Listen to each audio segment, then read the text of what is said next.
যি সময়ত চৰকাৰে শিক্ষাক যথেষ্ট গুৰুত্ব দিছে সেই সময়তে যোৰহাটৰ এখন বিদ্যালয়ত নাই কোনো ছাত্ৰ ছাত্ৰী। পশ্চিম যোৰহাটৰ হেজাৰী গাঁওস্থিত ব্ৰেকুডৰ শইকীয়া উচ্চ মাধ্যমিক বিদ্যালয়ৰ চৌহদত কেৱল মাত্ৰ পানী, যাৰ ফলত স্কুললৈ যাব নোৱাৰে ছাত্ৰ ছাত্ৰী। আনহাতে হেজাৰী গাঁৱৰ এই সমস্যা এক দীৰ্ঘদিনীয়া সমস্যা। এজাক বৰষুণ দিলেই হাহাকাৰ কৰিবলগীয়া হয় গাঁওবাসীয়ে। বহু লোকৰ ঘৰৰ ভিতৰত পানী। এক দীৰ্ঘদিনীয়া সমস্যাৰ অৱসান কেতিয়া? বাৰে বাৰে ৰাইজে এই বিষয়ে প্ৰশাসনক অৱগত কৰে যদিও বৰ্তমানলৈকে কোনো স্থায়ী সমাধান কৰিবলৈ সক্ষম হোৱা নাই জিলা প্ৰশাসন।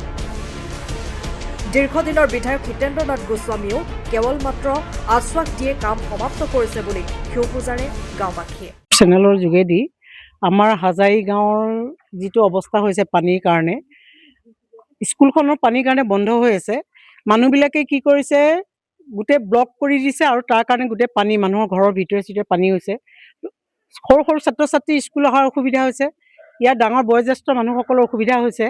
কিন্তু ইয়ালৈ প্ৰত্যেক বছৰে বিধায়কসকল আহি কাম কৰিম বুলি কয়, কিন্তু কথাটো কৈহে যায়, কিন্তু কামখিনি একোৱেই নহয়। এতিয়া আমাৰ নতুনকৈ মাননীয় হিতেন্দ্ৰ নাথ গোস্বামীদেৱে কৈছিলে যে প্ৰথম আমি হাজাৰী গাঁৱৰ ৰাস্তাটো আমি ঠিক কৰিম বুলি তেখেতে প্ৰতিশ্ৰুতি দিছিলে, কিন্তু তেখেতো এতিয়া হৈছেহে বাৰু, নিশ্চয় কৰিব বুলি আমাৰ আশা আছে, তেখেতৰ ওপৰত দৃঢ় বিশ্বাস আছে। কিন্তু কথাটো হ'ল কি, মানুহবিলাকে যে এই মানে ৱাল চোৱাল মাৰি ৰাস্তা পদূলিবিলাক যে ব্লক কৰিছে, তেখেতসকলে সেই বস্তু ভুল কৰিছে। কাৰণ তেখেতসকলে সেইবিলাক খুলি দিব লাগে, নহ'লে কি কৰিব লাগে, আমাৰ ৰাইজে এনেকুৱা এটা ব্যৱস্থা ল'ব লাগে, সকলো ৰাইজ ওলাই আহি যাৰ ৱাল চোৱাল দি বন্ধ কৰি থৈছে সেইখিনি ভাঙি দিব লাগে। আৰু দ্বিতীয় কথা হৈছে কি, তাকে যদি প্ৰশাসনৰ মানুহ আহি পেলাই এনে চাব গুচি যাব, যদি প্ৰশাসনৰ মানুহ কোনো ধৰণৰ ইয়াৰ মানে স্থায়ী কোনো মানে এটা ষ্টেপ নলয়, তেনেহ'লে আমি 4 লেণ্ডৰ যিটো ৰাস্তা আমি তাত কাৰ্যসূচী আমি ধৰ্ণা কাৰ্যসূচী কৰিম। নহ'লে ইয়াৰ কোনো উপায় নাইকিয়া। আজি আপোনালোকৰ চেনেলৰ যোগেদি আমি সেয়াকে ক'লোঁ, তাৰে আমাৰ এটা ন্যায় লাগে। ধন্যবাদ। চৰকাৰ কিবা সময়সীমা বান্ধি দিব নেকি? চৰকাৰ সময়সীমা মানে কি, চৰকাৰখনক 3 মাহ হ'লেই আৰু 3 বছৰে এই ৰাস্তাটো ভুগি আছে। আৰু প্ৰত্যেক বছৰ এই ধৰণে ধৰি লওক আমি মিডিয়াৰ সন্মুখত কৈ থাকোঁ, বাতৰি প্ৰচাৰ হয়, কিন্তু দুদিনৰ পাছত আহিব, হ'ব, কৰিম বুলি কয়, সেইধৰণে থাকি যায়। কিন্তু এতিয়া চৰকাৰলৈ এটা বিনম্ৰ অনুৰোধ জনাইছোঁ, যাতে এই মানুহবিলাকৰ যিটো স্কুলখনৰ ছাত্ৰ ছাত্ৰীৰ পৰা ধৰি লৈ ওচৰ চুবুৰীয়া সকলোৰে যিখিনি প্ৰব্লেম হৈছে, সেইখিনি যাতে এটা সমাধা হয়, চৰকাৰক সেইটো অনুৰোধ কৰিছোঁ। আৰু আমাৰ নিজৰ যোৰহাটৰ বিধায়কক মানে তেখেতকো অনুৰোধ কৰিছোঁ, তেখেতে এবাৰ আহক, চাই যকি যে চিয়তীয়া গাঁও আৰু হাজাৰী গাঁৱৰ মানুহখিনি কিমান প্ৰব্লেমত পৰি আছে, সেয়াকে আমাৰ অনুৰোধ। আমাৰ সমস্যা মানে আজি 1 মাহ ধৰি আমি এই পানীতে ডুবি আছোঁ। তাৰ আগৰ পৰা আমাৰ 3 বছৰ দিন হ'লে এই পানীটো ক'তো ওলাই নাযায়, কোনো নাল নৰ্দমা একো নাই। য'ত এটা আছিলে তাকো আমাৰ পিছৰ মানুহ বহি চব বন্ধ কৰি পেলালে। বন্ধ কৰাৰ কাৰণে আমাৰ পানীখিনি মেইন ৰাস্তাটোতে উঠি গৈছে। এই ৰাস্তাৰ পানীখিনি স্কুললৈকে ভৰ্তি হৈ আছে। ল'ৰা ছোৱালী অহাত অসুবিধা হৈছে, আমাৰ নিজৰো ওলোৱা সময়ত অসুবিধা হৈছে। এই ল'ৰা ছোৱালীবিলাক আহি স্কুলত কোনোবা পৰিছে, কোনোবা ঘূৰি যাবলগীয়া হৈছে, আধালৈকে তিতি তিতি আহিছে। আজি যিখিনি ল'ৰা ছোৱালী আহিছে, আধালৈকে তিতি তিতি তেওঁলোকে আহি স্কুলত সোমাইছে। হয়তো সেইকাৰণেই নেকি স্কুলে হাফ হৈ গুচি গ'ল, স্কুলত থাকিব পৰা নাই ল'ৰা ছোৱালী। তিতি আহি স্কুলত ল'ৰা ছোৱালী কেনেকৈ থাকিব? কাৰণ আমি এই ৰাস্তাটোত কেনেকৈ ওলোৱা সোমোৱা কৰিম? কাৰণ আঁঠু ওপৰলৈকে আমাৰ পানী, কাপোৰ দাঙি দাঙি আমি অহা যোৱা কৰিব লাগে।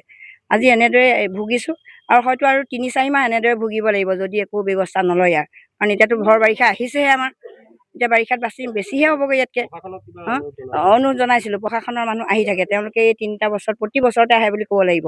আহে, চাই, নামে, গুচি যায়, কিন্তু কোনো একো ব্যৱস্থা আজিলৈকে লোৱা নাই। তাৰ কাৰণে আমি বহুত মানে দুখী হৈছোঁ। এতিয়া আমাৰ চৰকাৰলৈ বা প্ৰশাসনলৈ এটাই অনুৰোধ, আমাক সোনকালে নাল নৰ্দমা খান্দি যাতে পানীটো কোনোবা ফালে যোৱাৰ ব্যৱস্থা কৰি দিয়ে, আমি তেতিয়া মুক্ত হ'ম। ধন্যবাদ। অসমবাসীৰে মানে কৈছোঁ যে আমাৰ স্থায়ী সমাধান এটা বিচাৰিছোঁ। আমাৰ ভিতৰত ধৰক পানী, মই ভিতৰতো বাদেই দিছোঁ, কিন্তু আমাৰ এই ৰাস্তাটো লাগে, স্থায়ী সমাধান এটা লাগে। আমাৰ নলা নৰ্দমা নথকাৰ কাৰণে আমাৰতো এনেকুৱা অৱস্থা হৈছে, সেইকাৰণে আমাক নলা নৰ্দমাৰ ব্যৱস্থা কৰি দিব লাগে। বিধায়ক মই হিতেন্দ্ৰ নাথ গোস্বামীলৈ কাটৰ অনুৰোধ, আপুনি চাওকহি আমাৰ কেনেকুৱা অৱস্থা হৈছে, আপুনি ব্যৱস্থাটো কৰি দিয়ে যাতে। মোৰ এয়ে কৈছোঁ আৰু দেই। আপোনাৰ পিছফালে এখন স্কুল দেখা গৈছে, স্কুলখনতো পানী। স্কুলতো পানী, ল'ৰা ছোৱালী ধৰক আহিব পৰা নাই। কিমান দিন ধৰি এনেকুৱা? আজি 1 মাহ হ'লেই। 1 মাহতকৈ বেছি হ'লেও কম নহয়। এই ৰাস্তাটোত এনেকুৱা পানী হোৱা আপোনালোকৰ কিমান বছৰ হৈছে? আমাৰ 3 বছৰ ভুগিছোঁ আমি। 3 বছৰ দিনে এইটোৱে ভুগি আছোঁ। ৰুমত পানী, ধৰক ডিভানৰ তলত এতিয়া ধৰক পানী, ভিতৰত সোমাব নোৱাৰা অৱস্থা হৈছে। আপোনালোকে সোমাই চাব পাৰে, মিছা কথা কোৱা নাই, আমাৰ গোটেই ৰুমত পানী। এই জেগাডোখৰ নামটো কি আছিলে? পুলিবৰ হেজাৰী গাঁও, হেজাৰী গাঁও। আপোনালোকে প্ৰশাসনৰ লগত যোগাযোগ কৰিছে? যোগাযোগ কৰিছোঁ, আহিও থাকে, তেওঁলোক আহেও, অ। কিন্তু আহে আৰু চাই গুচি যায়। তেনেকেতো নহ'ব বাৰু, অ। তেনেকেতো নহ'ব। আহি ধৰক আমাক সমাধান এটা দিয়ক, মই সেইটোকে কৈছোঁ আৰু। আপুনিও এফোৰ্ডেবল বাজেটত উন্নত মানৰ ফাৰ্নিচাৰ ক্ৰয় কৰিব বিচাৰিছে নেকি? আপুনি আজি আহক শ্ৰী ফাৰ্নিচাৰলৈ। ইয়াত আপোনাৰ প্ৰয়োজনীয় সকলোখিনি সামগ্ৰী উপলব্ধ। আধুনিক ডিজাইনৰ বিচনা, আলমাৰী, ডাইনিং টেবুল, অফিচ টেবুল, সোফাৰ পৰা আৰম্ভ কৰি আৰু ভিন্ন ফাৰ্নিচাৰ পাই যাব একেবাৰে সহজ মূল্যত। লগতে আপোনাৰ প্ৰয়োজন অনুসৰি আপুনি ডিজাইন কৰি ল'ব পাৰিব।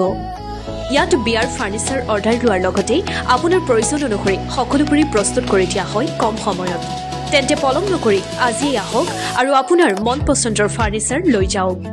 আমাৰ ঠিকনা Shri furniture, BG road, new Balibad, Jorhat. যোগাযোগ নম্বৰ 9854006504, 9854006512। সময়ৰ খবৰ সময়ত পাবলৈ ফ'ল' কৰক টাইম অফ আছাম।